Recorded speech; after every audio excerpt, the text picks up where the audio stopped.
Cette vidéo m'a demandé énormément de ressources, donc n'hésite pas à lâcher le like, le commentaire, me dire ce que t'en penses, si t'es d'accord ou pas d'accord, et puis je te dis bon visionnage. Lors d'un de mes TikTok comparant Itachi à Obito, ça a fait énormément réagir.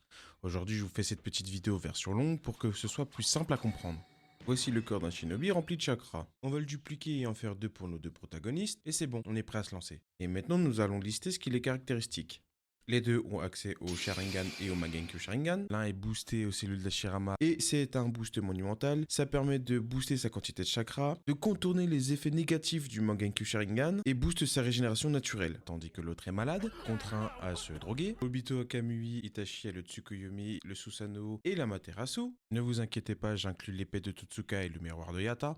Je ne mets pas le Koto Amatsukami dans son arsenal parce qu'il l'a donné à Naruto et qu'il ne l'a récupéré que post-mortem. Les deux sont hyper chauds en taijutsu, en ninjutsu et en genjutsu. Selon moi, Obito est au-dessus sur ces 3 points et j'espère pouvoir vous convaincre au cours de cette vidéo. Normalement, si vous êtes logique avec ce que vous avez à l'écran, vous avez déjà comprendre pourquoi Itachi ne peut pas gagner contre Obito, mais on va pouvoir un petit peu comparer les accomplissements et les feats de chacun. On peut voir Itachi jouer à touche pipi avec Naruto KCM, donc il est au minima niveau KCM en taijutsu. C'est un monstre en genjutsu. Demandez confirmation à Kakashi, il vous répondra. Et ne parlons même pas de son Katon légendaire. Et l'argument préféré de tous ceux qui aiment Itachi, c'est qu'il a un IQ proche de celui de Minato. De l'autre côté, on a Obito, qui a un niveau démentiel en couplant son ninjutsu spatio-temporel avec son taijutsu. Regardez la PLS qu'il met à Torune et à Fu. Il leur met une petite vinaigrette Gusum, il a un katon de malade équivalent à celui de Madara, et son niveau en Kenjutsu lui permet de choper et le Jinchuriki et le démon à queue. Et navré de vous le dire, Obito est tout aussi intelligent qu'Itachi. Parce que Minato, de ce qu'on sait, il a rarement mangé la gadou comme ça. Et moi, t'es ça, bordel, me dites pas qu'il était sérieux, le poteau il torche la tectonique. Et dernière comparaison, parce que oui, ils font partie du groupe très fermé de personnes qui ont pu mettre un coup de pression à Konoha. Obito est venu à 14 ans, avait littéralement presque tout ravagé. Itachi est venu, a lâché un Tsukuyomi sur Kakashi, sur Sasuke, avant de partir. Oui, mais t'oublies qu'Itachi il a massacré son clan. Mais il y avait Obito aussi, donc Obito a aussi massacré son propre clan. Avec ce que je viens de vous montrer, on peut faire une déduction assez simple que l'un comme l'autre auront besoin d'un plan pour essayer de se débarrasser de l'autre. Et je suis navré de vous annoncer qu'Itachi n'aurait aucune chance sur le plan intellectuel contre Obito. Il a beaucoup trop de points faibles qu'Obito pourrait exploiter.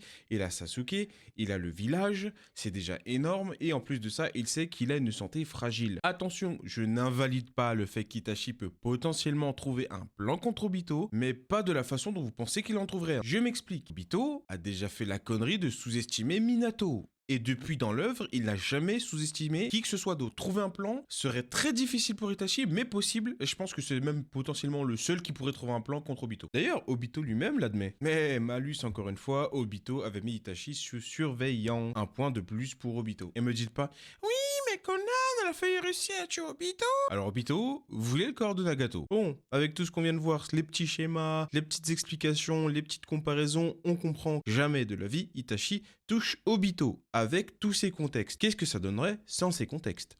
Et je précise, sans les cellules d'Hashirama, sans la maladie et avec leurs capacités respectives.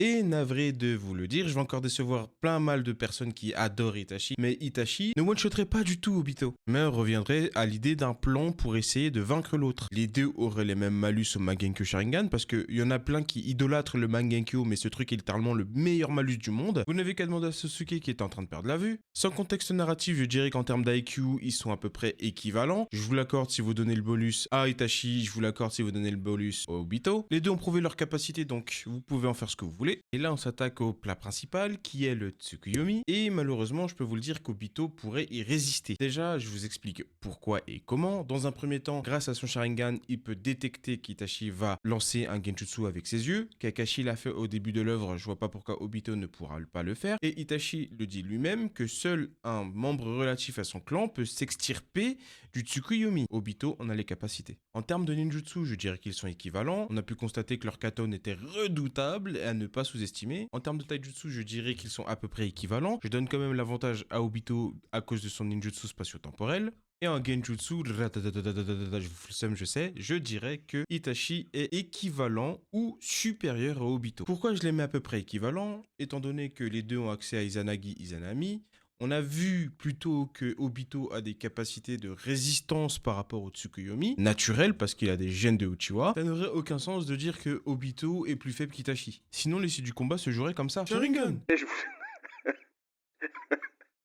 Et je vous assure que personne n'a envie de regarder ça. Et parlons des capacités des Mangekyou. Un plan est nécessaire parce que les Mangekyou, ça pompe en chakra. Itachi l'a dit, Sasuke l'a dit. Le seul fait qu'Obito pouvait spammer son Kamui, c'est parce qu'il avait des cellules d'Hashirama. Je pense que sans ces cellules d'Hashirama, il serait dans la même douille que Kakashi et que les autres Uchiwa. J'aurais aimé dire que le Susanoo est un avantage, mais quand on connaît les capacités du Kamui, je ne sais pas. En tout cas, ça reste un bonus pour Itachi qui fait une arme de plus à son arc. Pareil pour l'épée de Totsuka, je sais pas si elle sert si elle peut pas toucher la cible, mais en tout cas, le miroir de Yata est l'une des meilleures défenses pour Itachi contre Obito. Et à ça, je vous dirais qu'il y a deux conclusions. Celle qui est subjective, parce qu'il laisse une fin interprétable pour n'importe qui. Si tu préfères Itachi, c'est Itachi qui va gagner. Si tu préfères Obito, c'est Obito qui va gagner. Moi, si j'essaye d'être le plus impartial possible, je vous dirais que ça se jouerait au millième près et plus au corps à corps que de façon spectaculaire à coup de ninjutsu incroyable ou de scellement d'épée de Totsuka. De toute façon, vous pouvez arriver à cette finalité en fonction de votre imagination, mais si on est logique, Obito n'est pas con, Itachi n'est pas con, et ils savent très bien comment réagir à une attaque. La surprise, ce serait vraiment qu'il y ait un élément extérieur qui vient un petit peu chambouler leur combat, mais je vous dirais que vraiment ça se jouerait au millième près. Ce serait vraiment pas aussi simple de dire si Obito ou Itachi gagnerait. Par contre, selon moi, ce serait Obito parce qu'il a plus d'expérience au combat.